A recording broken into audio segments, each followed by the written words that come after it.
민경채, 네가 이렇게 나온다 이거지. 내가 사냥개라고? 그렇다면 나도 어쩔 수 없어.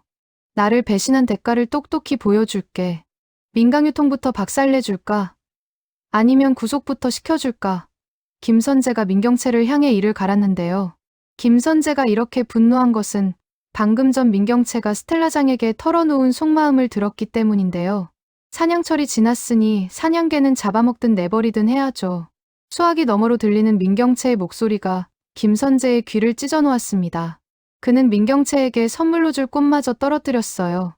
심장 안쪽에서 모욕감과 분노가 치밀어 올랐어요. 사실 이 이야기의 발단은 어제로 거슬러 올라갑니다. 내가 이혼 도장을 찍어주면 정말로 세리가 괜찮아질까? 내 주변 사람들도 안전해질까? 먼저 간 미소에게 부끄럽지 않게 하는 게 무엇일까? 루시아는 계속 이어지는 질문 하나하나에 밤을 하얗게 지샜는데요.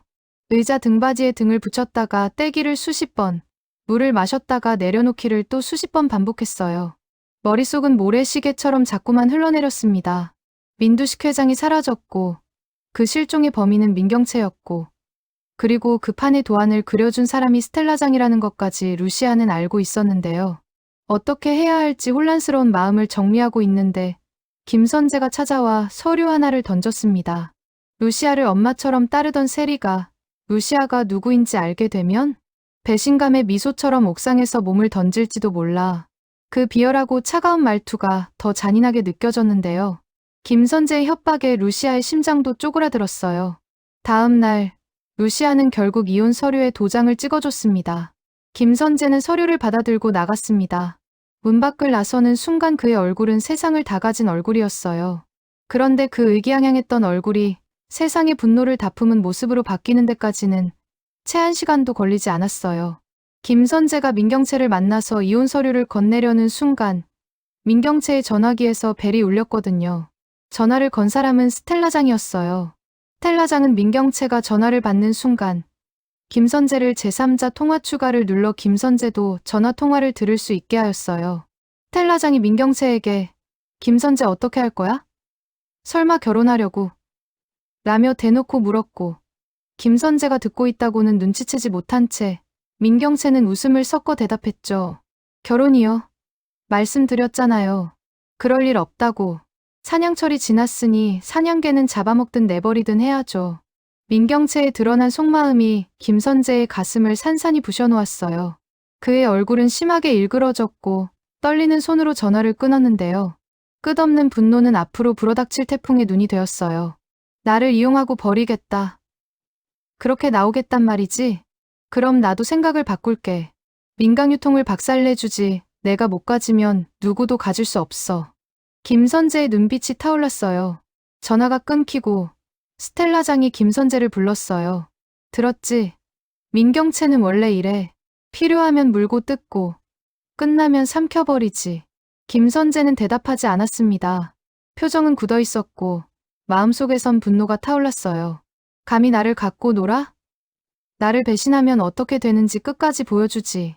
그날 저녁 루시아는 세리에게 전화를 걸었다가 끊기를 여러 번 반복했는데요. 세리야 하고 부르면 울음이 먼저 나올 것 같았거든요. 세리는 몰랐습니다. 루시아가 도장을 찍었다는 사실을. 그리고 그 도장이 세리의 안전을 바라고 찍은 것인지 아니면 현실을 피하기 위한 도피처인지. 세리 앞에서 루시아는 늘 평온한 얼굴로 밥 먹었어? 라고 걱정하곤 했는데요. 그날만큼은 숟가락조차 들 힘이 없더라고요. 세리도 알았어요. 엄마처럼 의지하던 루시아가 지금까지와는 다르게 조용하다는 거려. 괜찮아요? 세리가 물었고 루시아는 억지로 웃으며 괜찮다고 했습니다. 마음은 전혀 괜찮지 않았지만요. 한편 스텔라장은 또 하나의 밑그림을 그리고 있었어요.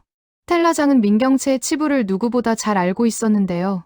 민두식이 사라진 그날의 동선, 밤마다 드나들던 비밀 회계 계정도 스텔라장은 오래전부터 언제든 뒤집을 수 있다는 확신을 품고 있었고 이제 그 확신을 실현으로 바꾸려는 참이었습니다. 김선재가 민경채를 배신하고 민경채가 몰락하면 그 공백 위에 스텔라장이 민강유통의 실권을 장악한다. 필요하다면 회장이라는 이름표는 민두식에게 다시 붙여도 됩니다. 이름은 상징일 뿐이고 권력은 흐름이라는 걸 스텔라장은 너무 잘 알고 있었거든요. 김선재는 그날 밤 민경채의 사무실 앞을 한참 서성였는데요. 서류를 내밀어 승인을 받으면 자신에게 돌아올 이익이 분명했고 서류를 거둬들이면 자신이 위험해질 가능성도 분명했죠. 하지만 사냥개라는 단어가 머릿속에서 사라지지 않았습니다. 그 단어 하나가 그의 자존심을 갈갈이 찢어놓았거든요. 결국 그는 결심했습니다. 서류를 넘기지 않는다. 대신 서류를 없애지도 않습니다. 서류가 살아있어야 지렛대가 되니까요. 이 선택은 동시에 위험을 부르는 문이기도 했는데요. 그 문을 연 순간부터는 뒤로 갈 수 없다는 사실도 김선재는 잘 알고 있었어요. 다음 날 민경채는 여유로운 얼굴로 회의를 주재했습니다. 민강유통 회장의 자리를 노리는 자의 표정은 음흉했어요. 아무 일도 없다는 듯이 회의가 끝나고 민경채는 김선재에게 물었죠. 서류는? 김선재가 말했습니다. 확인 중입니다. 법적 하자 없게요. 민경채는 시선을 흘겼고 입꼬리를 살짝 올렸습니다. 서둘러요. 사람 마음은 변하는 법이니까. 그 말은 사실상 압박이었죠. 그러나 김선재는 마음속으로 이미 변한 마음이 누구 마음인지 알고 있었습니다. 한편 루시아는 도장을 찍고도 마음이 편치 않았는데요. 내가 물러난다고 끝날 싸움이었으면 애초에 시작도 안 됐겠지 하는 생각이 수시로 찾아왔습니다. 세리의 웃음은 여전히 예뻤고 미소의 얼굴을 떠올릴 때마다 심장은 여전히 쪼그라들었어요. 미소의 죽음이 던져놓고 간 그림자는 아직도 재벌가의 복도와 식당의 부엌을 함께 떠돌고 있었고 놀랍게도 그 그림자 속을 걸어다니는 발자국에는 스텔라장과 민경채 그리고 김선재의 흔적이 뒤엉켜 있었습니다. 누가 진짜 가해자이고 누가 더 처절한 피해자인지 질문이 다시 시작되는 느낌이었죠. 스텔라장은 움직임을 더 빨리 했습니다. 우선 민경채가 감추어둔 민두식 처리의 연결고리를 하나씩 꺼내 탁자 위에 올려놓았는데요. 오래된 병실 이송 기록, 새벽의 비공식 출입증, 그리고 모태주가 서명했다는 메모. 모태주는 한때 스텔라장을 전폭적으로 믿던 사람이었지만 핏줄이면 누구든 내칠 수 있느냐는 질문 이후로 균열이 났었죠. 그 균열은 생각보다 깊었고 스텔라장은 그 균열 안쪽에 손가락을 살짝 넣어 흔드는 법을 잘 알고 있었어요. 직접 부숴버리지 않고 스스로 무너지게 만드는 방식이랄까요. 그리고 스텔라장은 마지막으로 확실한 선택을 요구했습니다. 대상은 김선재였고요. 이제 당신 차례예요. 스텔라장이 말했는데요. 무엇을 하라시는 겁니까? 김선재가 묻자 스텔라장은 서류 한 장을 건넸습니다. 민경채가 그동안 저지른 일들의 요약본 같은 거였죠. 이걸로 저를 협박하려는 겁니까? 김선재가 물었고 스텔라장은 고개를 저었습니다. 협박은 아니고요. 제안이에요. 당신이 먼저 내민 손을 기억해주는 사람은 제가 될 테니 당신도 제 손을 잡아주세요. 말은 부드러웠는데 내용은 칼날처럼 정확했어요. 민경채의 몰락 그리고 그 빈자리를 채울 새로운 음모. 김선재는 바로 대답하지 않았습니다. 빈 회의실에 혼자 앉아 창밖을 오래 바라보았죠. 그의 머릿속에는 두 개의 문이 있었는데요. 하나는 평소 그가 잘 알던 문. 적당히 이기적이고 적당히 안전한 문. 다른 하나는 그가 거의 써보지 않은 문. 모욕을 되갚고 판을 뒤집는 문. 그는 결국 두 번째 문 손잡이를 잡았습니다. 그리고 스스로에게 한 문장을 속삭였죠. 배신을 배신으로 갚는 건 계산이지만 모욕을 모욕으로 갚는 건 본능이다. 그 사이 세리는 알 수 없는 불안에 시달리고 있었는데요. 최근 들어 어른들의 말이 다 안정과 가족 같은 단어로 포장되어 건네지다 보니 오히려 그 단어들이 낯설고 차갑게 느껴졌거든요. 엄마, 우리 그냥 멀리 가서 살면 안 돼요? 세리가 뜬금없이 물었고 루시아는 잠깐 말이 막혔습니다. 세리야, 멀리 간다고 끝이 나진 않아. 어떤 건 멀어질수록 더 크게 보여. 루시아의 말이 너무 어른스러워서 세리는 그날 밤 울지 않으려고 이를 물었어요. 미소의 이름이 바람처럼 스쳐갔고 그 이름이 스칠 때마다 세리는 숨을 크게 들이마셨습니다. 나는 옥상으로 가지 않을 거예요. 세리가 혼잣말처럼 다짐했는데요. 그 순간 루시아는 비로소 알았어요. 세리를 지키는 건 도장 하나가 아니라 세리의 선택과 옆에 서 있는 어른의 책임이라는 것. 다음 클라이맥스는 뜻밖의 곳에서 시작됐습니다. 민경채가 서류를 요구하는 빈도가 갑자기 늘어난 겁니다.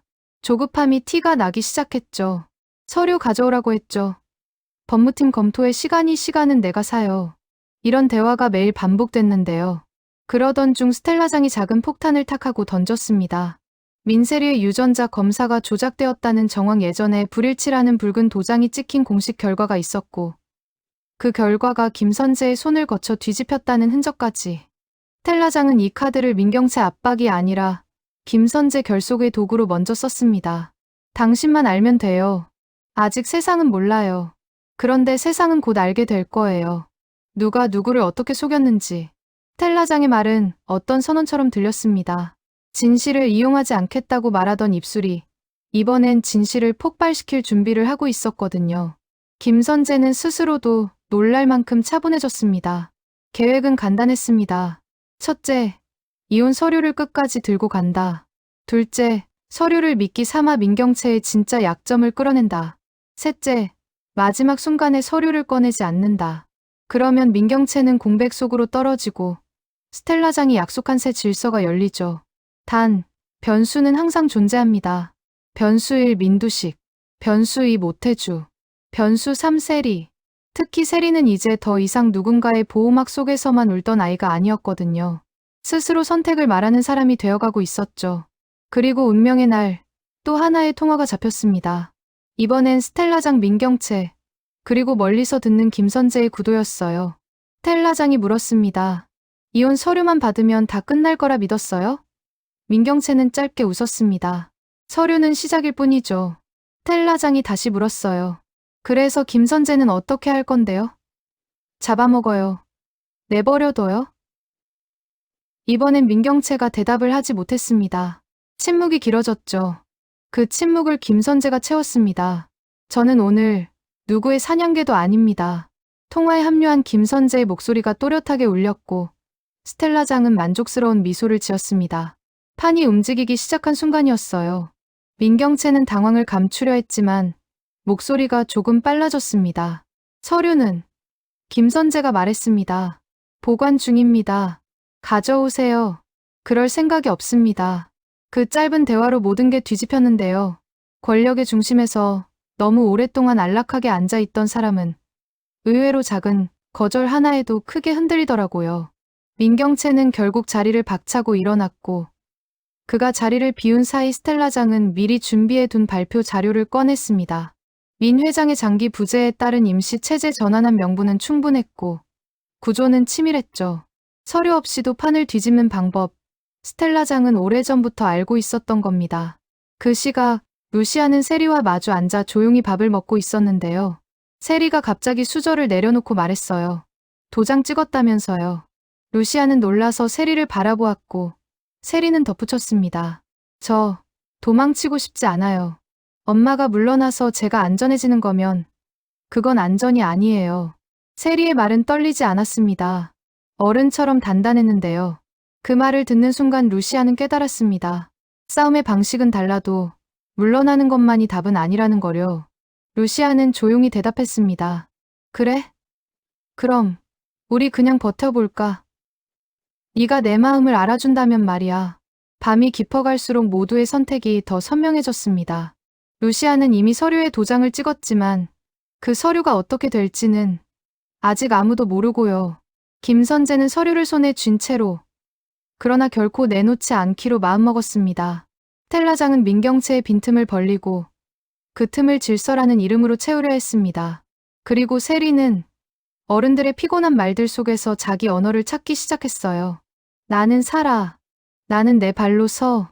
짧고도 단단한 선언이었습니다. 마지막 장면처럼 남은 한 문장을 적고 오늘 이야기를 닫을게요. 도장은 찍혔지만 판결은 아직 아닙니다. 이혼 서류가 책상 서랍 속에서 어떤 날카로운 지렛대가 될지, 민경채가 처음으로 진짜 공포를 배우는 순간이 언제일지, 스텔라장이 진실을 폭발시키려는 버튼을 언제 누를지, 그리고 루시아와 세리가 어떤 방식으로 안전이라는 단어를 다시 정의할지 다음 편에서 한 걸음씩 드러나게 될 겁니다. 한 가지만 약속할 수 있어요. 이번에는요. 누군가를 절벽으로 밀어 넣는 이야기가 아니라 절벽 끝에서 서로의 팔을 잡고 뒤로 한 걸음 물러나는 이야기가 될 거라는 것. 물러남이 항복이 아니라 더 큰 반격을 위한 균형 잡기라는 것. 그 균형을 가장 먼저 깨달은 사람은 다름 아닌 세리였고요. 그래서 루시아는 이제 알고 있습니다. 세리를 위하는 일은 도장을 찍고 물러나는 것만이 아니라 도장을 쥔 채로 끝까지 눈을 맞추고 버티는 일일 수도 있으므요. 앞으로의 전개가 어떻게 될지 궁금하시면 구독과 좋아요를 눌러주세요. 누구보다 빠르게 보실 수 있어요. 감사합니다.